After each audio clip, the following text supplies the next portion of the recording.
Slayer, man. These guys were the real deal. The sound of hell unleashed. They didn't just play heavy music, they were heavy music. Raw, brutal, uncompromising. We're talking about a band that could make your heart race just by hitting a single chord. And over the years, they left their mark with a string of albums that redefined what metal could be. Today, we're diving headfirst into Slayer's entire discography, from their early days of pure thrash fury to their later, more experimental work. We'll break down the stories behind the albums, the riffs that shook the world, and the legacy that will last forever. 1983. Remember where you were? I sure as hell do. Metallica was just finding its feet, and then BAM! Slayer explodes onto the scene with Show No Mercy. This wasn't just music, it was a declaration of war, a full-on assault of speed and aggression that had never been heard before. Evil, the Antichrist, black magic. The song titles alone told you these guys weren't messing around. Tom Araya's vocals were pure, unfiltered rage. Kerry King and Jeff Hanneman, those two were a riff machine, churning out some of the most ferocious guitar work the world had ever heard. And behind the kit, Dave Lombardo, a monster on the drums, holding it all together with his furious blast beats. Show No Mercy wasn't just an album, it was a statement. Slayer had arrived, and they were here to stay. With Hell Awaits, Slayer didn't just up the ante, they built a whole new goddamn casino. This was a darker, heavier beast, a descent into the abyss with no intention of ever coming back. The opening track, Hell Awaits, is still one of the most terrifyingly evil songs ever written.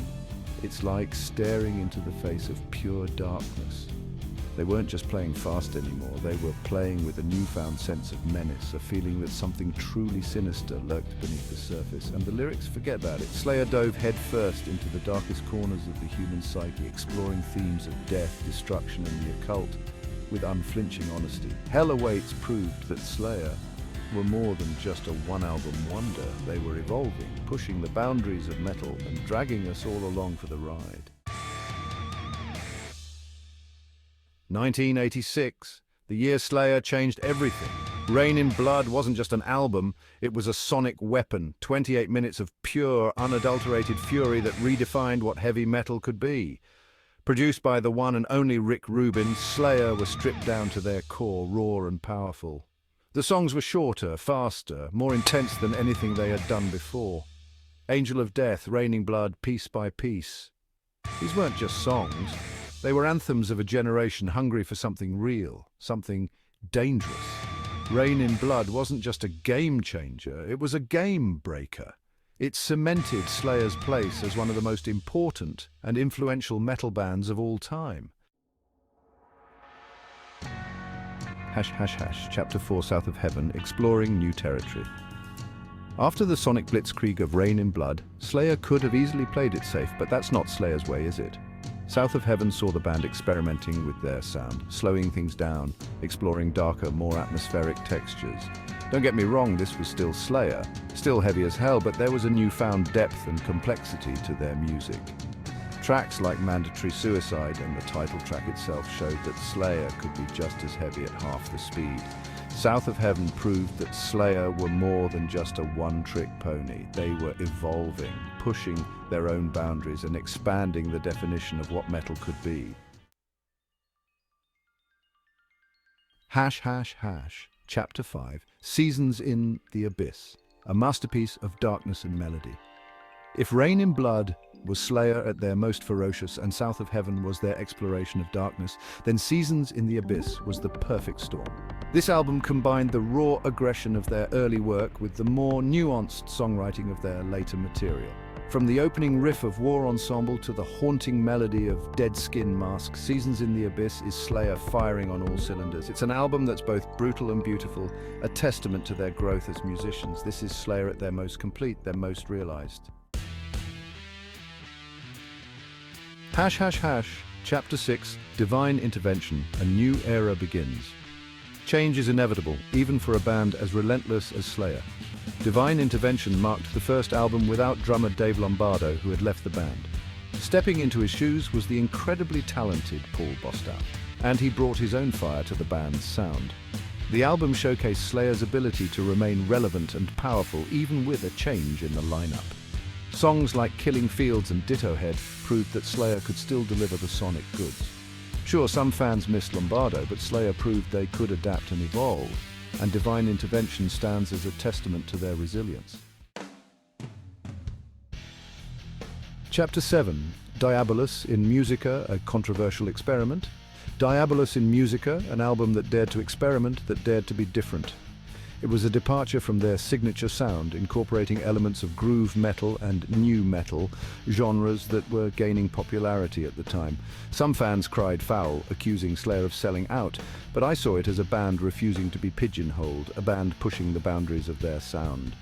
Tracks like Bitter Peace and Death's Head showed that Slayer was still capable of writing heavy, memorable songs, even if they weren't always playing at breakneck speed. Diabolis in Musica might not be their most beloved album, but it's a testament to their willingness to take risks. Chapter 8, God Hates Us All, a return to form. With God Hates Us All, Slayer silenced the doubters. This was Slayer back with a vengeance, a furious blast of aggression and intensity. The album's release on September 11th, 2001 gave its title track an eerie and unsettling resonance. The world was in shock, and Slayer provided the soundtrack to our collective anger and confusion. From the opening scream of Disciple to the crushing weight of Payback, God Hates Us All was a reminder that Slayer was still a force to be reckoned with. They hadn't lost their edge, they hadn't gone soft, they were still the angriest band on the planet. Chapter 9, Christ Illusion, a scathing indictment. Slayer has never been afraid to court controversy, and Christ Illusion was no exception. The album's cover art alone was enough to spark outrage, but it was the music that truly made a statement. From the anti-war anthem Jihad to the scathing critique of organized religion and cult, Slayer held a mirror up to society and didn't shy away from the ugly reflection. Musically, Christ Illusion was a return to the raw power of their earlier work, with Dave Lombardo back behind the kit, bringing his signature fury to the proceedings. This was Slayer at their most uncompromising, their most defiant. Chapter 10, World Painted Blood, a brutal masterpiece.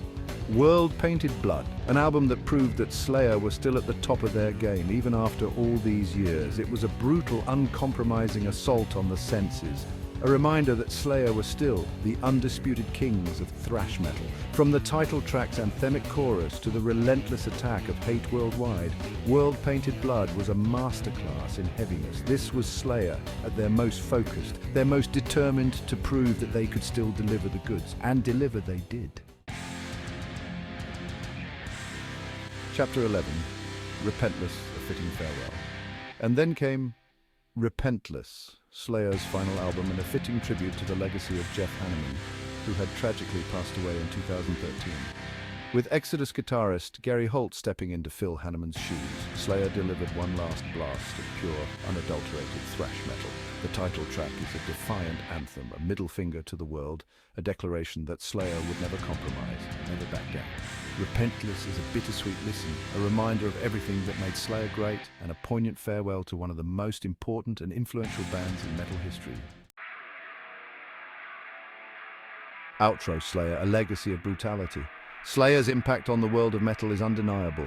They were pioneers, pushing the boundaries of what was possible with their instruments and their voices.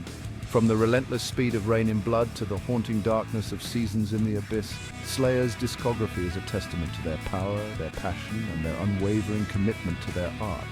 They were a band that never compromised, never sold out, and never ever backed down. So crank it up loud, bang your heads, and let the music of Slayer transport you to a place where darkness reigns supreme. What's your favorite Slayer album? Let me know in the comments below. I want to hear from you.